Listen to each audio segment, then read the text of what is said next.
ഈശോമിശിഹായ്ക്ക് സ്തുതിയായിരിക്കട്ടെ. ആത്മീയ ഭോജ്യത്തിലേക്ക് വീണ്ടും നിങ്ങളെ സ്നേഹപൂർവ്വം ക്ഷണിക്കുന്നു. നമ്മൾ ഇന്ന് വിചിന്തനം ചെയ്യുന്നത് ഒരു ചോദ്യമാണ്. മരിച്ച യേശുവോ നിങ്ങളുടെ ദൈവം? ഇതെൻ്റെ ഒരു സംശയമല്ല കേട്ടോ. ഒരു എപ്പിസോഡിൻ്റെ കമൻറ്റ് ഞാനിങ്ങനെ നോക്കിയപ്പോൾ ഒരു കമൻറ്റ് ഒരാൾ ഇട്ടിരിക്കുന്നതാണ്, ആദ്യം നിങ്ങൾ ഈ ഒരു കാര്യത്തിന് ഉത്തരം കണ്ടെത്തുക. യേശു എന്ന് പറഞ്ഞാൽ ജീവിക്കാൻ ആഗ്രഹിച്ചു, മരണം മാറ്റിവിടാൻ ആഗ്രഹിച്ചു, അവന് അതിനുവേണ്ടി പ്രാർത്ഥിക്കുകയും ചെയ്തതാണ്. കഴിയുമെങ്കിൽ ഈ പാനപാത്രം എന്നിൽ നിന്ന് അകറ്റണമേ. എന്നിട്ട് മാറിയോ? ഇല്ല, മരിക്കേണ്ടി വന്നു. അങ്ങനെ സ്വന്തം ജീവൻ നിലനിർത്താൻ പറ്റാതിരുന്ന ആ വ്യക്തിയാണോ ദൈവം? അതായിരുന്നു അദ്ദേഹത്തിൻ്റെ സംശയം. എനിക്ക് ഈ ഒരു കാര്യത്തിൽ ഒരു സംശയമില്ല. യേശു ദൈവമാണ് എന്നുള്ളത് 100% ഞാൻ വിശ്വസിക്കുന്ന കാര്യം, മരണം വരെ ഉയർത്തിപ്പിടിക്കുന്ന ഒരു കാര്യമാണ്. പക്ഷേ ആ വ്യക്തിയുടെ ഒരു സംശയം, ഇങ്ങനെ ഒരു കാര്യം സംഭവിച്ച യേശുവിനെ എങ്ങനെ ദൈവമായിട്ട് കാണാൻ സാധിക്കും? ഇതേക്കുറിച്ച് കൃത്യമായ ഒരറിവ് നമുക്കുണ്ടായിരിക്കുന്നത് വളരെ നല്ലതാണ്. നമുക്ക് കാണാൻ സാധിക്കും, യേശുവിൻ്റെ വരവിൻ്റെ ലക്ഷ്യം എന്തായിരുന്നു എന്ന് വചനം കൃത്യമായിട്ട് നമ്മളെ പഠിപ്പിക്കുന്നുണ്ട്. യേശു വന്നത് ഇവിടെ വലിയ കൊട്ടാരമൊക്കെ ഉണ്ടാക്കി അതിനകത്ത് നീണാൾ വാഴാൻ വേണ്ടിയല്ല. ബൈബിൾ വ്യക്തമാക്കുന്ന ഒരു കാര്യമുണ്ട്, അവൻ നമ്മുടെ ഇടയിൽ കൂടാരമടിച്ചു വസിച്ചു. പിച്ച്ഡ് ഹിസ് ടെന്റ് എന്നാണ് പറഞ്ഞിരിക്കുന്നത്. കൂടാരം, ടബർനാക്കൽ, ദൈവം നമ്മോട് കൂടെ. ഇതെല്ലാം നമ്മൾ സുവിശേഷങ്ങളിലൂടെ കടന്നു പോകുമ്പോൾ മനസ്സിലാക്കുന്ന ഒരു കാര്യമാണ്. കൊട്ടാരം പണിത് നീണാൾ വാഴാൻ വന്നവനല്ല യേശു, ഒരു ദൗത്യമായിട്ട് വന്നവനാണ്. നമ്മുടെ പാപങ്ങൾ ഏറ്റെടുത്ത് മനുഷ്യകുലത്തിൻ്റെ പാപത്തിന് പരിഹാരം ചെയ്ത് രക്ഷകനായി ആ ദൗത്യം നിറവേറ്റി തിരിച്ചു പോകാൻ വേണ്ടി വന്ന ഒരു വ്യക്തിയാണ് യേശു ക്രിസ്തു. ഇതറിയാതെ പോയാൽ ഇതുപോലത്തെ അനാവശ്യമായിട്ടുള്ള പല ചിന്തകൾ നമ്മുടെ മനസ്സിൽ ഉയർന്നു വരും എന്നുള്ളത് നാം മനസ്സിലാക്കിയിരിക്കേണ്ട ഒരു കാര്യമാണ്. യോഹന്നാന്റെ സുവിശേഷം 1:14, മത്തായി 1:23, ഇതെല്ലാം ഈ കാര്യം കർത്താവ് നമ്മുടെ ഇടയിൽ കൂടാരമടിച്ചു എന്നുള്ള ആ ഒരു യാഥാർത്ഥ്യം വിളിച്ചു പറയുന്ന ഒരു കാര്യമാണ്. നമുക്കിതിൻ്റെ വെളിച്ചത്തിൽ ഏതാനും കാര്യങ്ങൾ മനസ്സിലാക്കിയിരിക്കാം. ഒന്നാമത്തെ കാര്യം, അജ്ഞത നാശം വിതയ്ക്കും. ദൈവത്തെക്കുറിച്ചുള്ള അജ്ഞതയാണെങ്കിൽ തീർച്ചയായിട്ടും നമ്മെ നാശത്തിലേക്ക് അത് തള്ളിവിടും എന്നുള്ളത് വചനം കൃത്യമായിട്ട് നമ്മെ ഓർമ്മിപ്പിക്കുന്നുണ്ട്. ഹോസിയ 4:6 വായിക്കുമ്പോൾ അവിടെ പറഞ്ഞിരിക്കുന്നത്, നിന്റെ അമ്മയെ ഞാൻ നശിപ്പിക്കും, എൻ്റെ ജനം അജ്ഞത മൂലം നശിക്കുന്നു. നമ്മുടെ വ്യക്തി ജീവിതത്തിൽ, കുടുംബത്തിൽ, സഭയിൽ നാശം വരാനുള്ള ഒരു കാരണം പറഞ്ഞിരിക്കുകയാണ് അജ്ഞത. അറിയേണ്ട കാര്യങ്ങൾ അറിയാതെ പോകുന്നത്. അജ്ഞത മൂലം എൻ്റെ ജനം നശിച്ചു കൊണ്ടിരിക്കുന്നു. സങ്കീർത്തനം 14:1 വചനം വായിച്ചാൽ, അജ്ഞരായിട്ടുള്ളവരാണ് ദൈവമില്ല എന്ന് പറയുക. മൂഢൻ പറയുന്നു ദൈവമില്ല. അതാണ് ഈ വചനഭാഗം നമ്മെ ഓർമ്മിപ്പിക്കുക.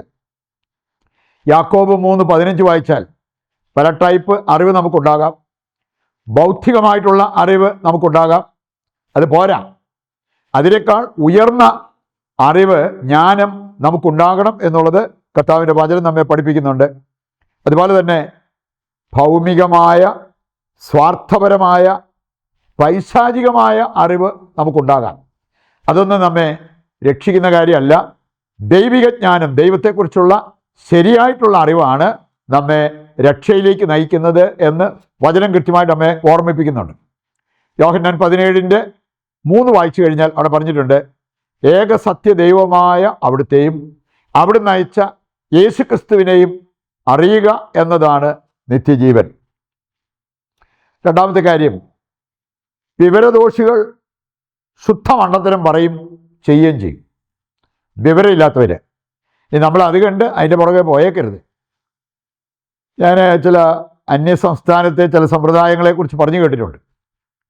അവിടെയൊക്കെ സിനിമയ്ക്കകത്തെ ഹീറോ അവരെങ്ങാനും തോക്കുവോ അവരെങ്ങാനും ആരെങ്കിലും കൊല്ലുകയോ ചെയ്താൽ അവരാ തിയേറ്റർ കത്തിക്കും.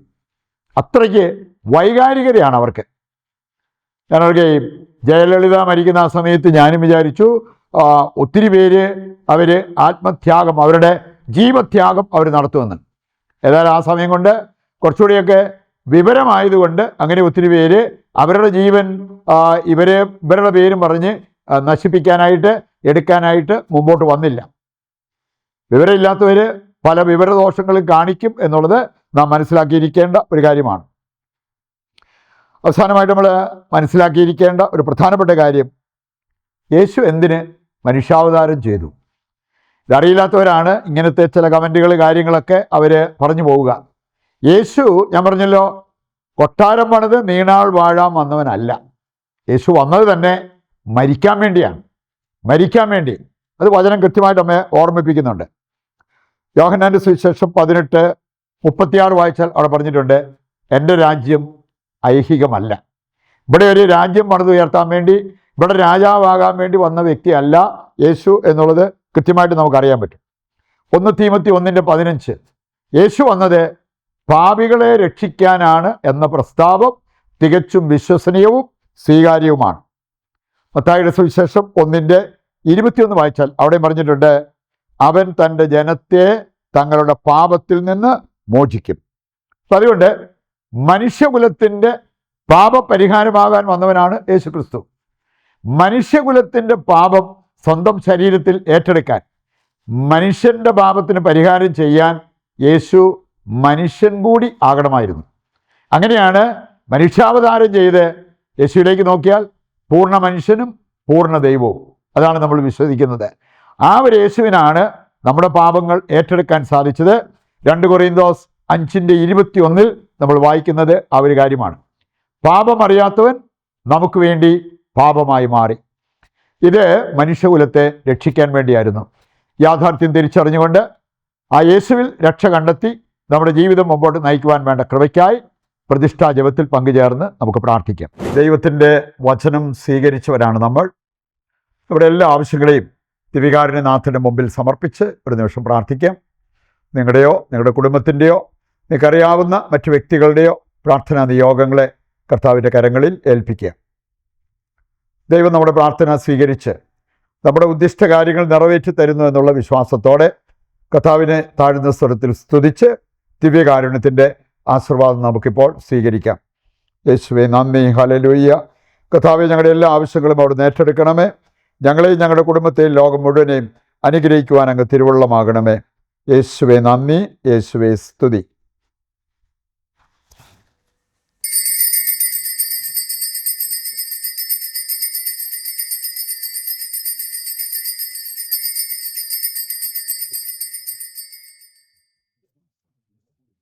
ഈശോമിശിഹായ്ക്ക് സ്തുതിയായിരിക്കട്ടെ. മറ്റൊരു എപ്പിസോഡുമായി നാളെ വീണ്ടും നമുക്ക് ഒന്നിക്കാം. ദൈവം നിങ്ങളെ സമൃദ്ധമായി അനുഗ്രഹിക്കട്ടെ.